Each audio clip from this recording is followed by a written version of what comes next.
We are back with Peter Nelson from Nelson Nursery and Water Gardens and Skip Richter, host of GardenLine. They're here with us all hour answering your lawn and gardening questions.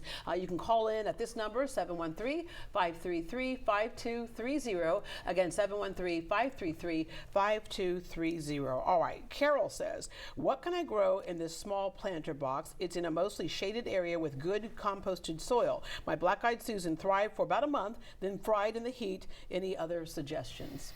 I mean, I think that's a good, frying in the heat, that's a plant that can take the heat. So I think it fried in the heat probably because it wasn't getting enough water. I think that's a great plant to put in there, but you know, it's tough to beat, in my opinion, like maybe a new gold lantana. That's a lantana. Some lantana will get like 4 or 5 foot tall, which drives me crazy because you buy it in a 4-inch pot. Say enough water. I find that when I was doing that pepper plant of mine, I would water it in the morning and it wasn't enough because and it's up on a patio where it's getting a lot of wind, so it evaporates. So I just do morning and night. Yep, sucks it dry. So I think that spot would be a good spot for like a little lantana, maybe a blue days, you know, something that can take the heat, take the sun, just make sure it gets water.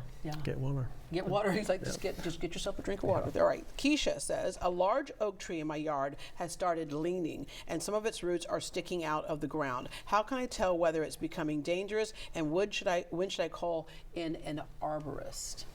Now? Now. Yes, now. that's not natural. The next good storm will probably tilt it on over once the soil is wet from a lot of rain and then wind comes. So that's a concern. There are things that can be done, but somebody needs to be on site to assess it to know what. Yeah, because oaks generally have like a deep root bed and wouldn't be leaning, so something's going on there. Right. Yeah. Okay. It's something I see a lot, and a lot of people ask me questions, and I'm sure you've gotten it too, where people are like, why are my live oak roots all over the top of the yard? And a lot of that's because when they're building these new homes, they're just putting in select fill, clay, and that root can't really, the roots of the oak can't penetrate, so it's starting to crawl on top of the ground where the water is because you're watering your grass. So if you have a new home and you have the 2 new oak trees in the front, if you can start deep watering right away and start getting that soil better, gets those roots down deep and holds it on tight for a hurricane. And if you're building a home or if you're getting new trees, this is where your expertise comes in to make sure it is actually planted correctly. Correct. Spend the money on good soil, putting some good fertilizers on there. You really want a good, deep, strong roots. Live oaks are tough. You know, they've grown for hundreds of years in Columbus, where it's 6 months where it won't rain. I mean, they're tough trees, but they just got to get established. All right. Charles is on the line. Good morning, Charles. Charles, can you hear us? Oh, he's talking to somebody. Wait, Charles, we can't hear you. So what's your question? Hello? Hi there, we hear you. Yes, I was calling. I have some grass in my front yard. I replanted it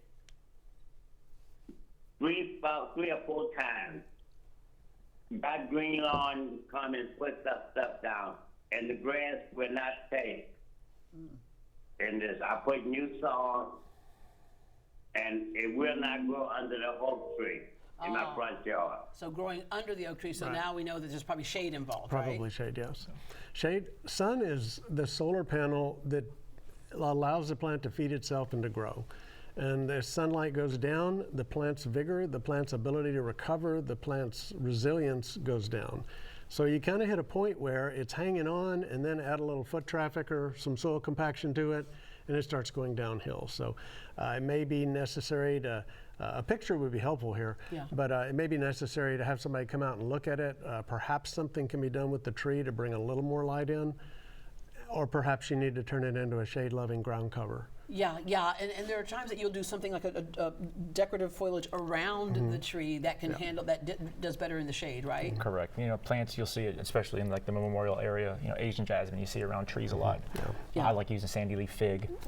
There's a lot of different stuff that you can use under there that'll do better than grass. You won't have to fight it. All right. Charles is our next caller, or Lewis, I'm sorry. Lewis, good morning, Lewis. Good morning. All right, what's your question? I've got some tomato plants that I believe have wilt, fusarium wilt, according to Google. And I'm wondering, can I go through the plants and trim off the parts that are dead and the plant grow back from the roots? Or should I just bail on them and replace them? I'm not going to trust what you got from Google on this. Yeah, especially if fusarium- it's Google in another country, Yeah. state, wherever. Yeah, because If the plant wilts and then in the end of the day it starts to perk back up, it's just not able to keep up with the amount of water that it's using, even though the soil may be moist. So make sure the soil is moist.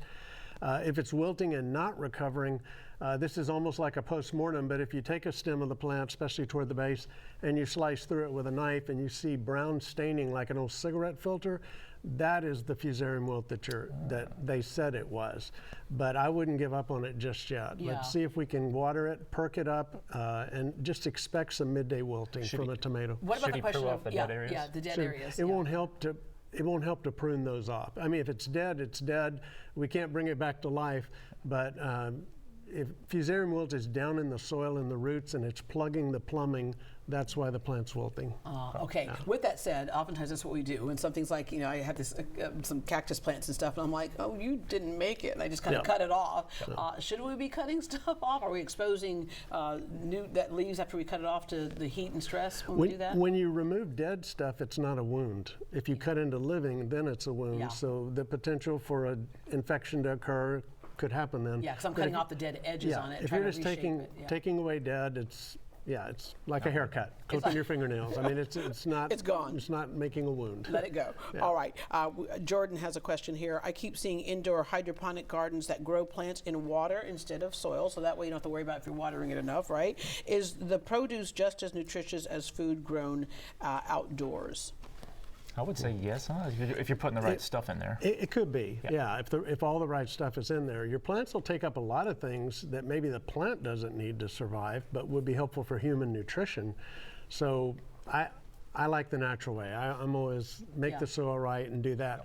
But a lot of things get grown with hydroponics and with good quality water, like Peter was saying, all the stuff's in there.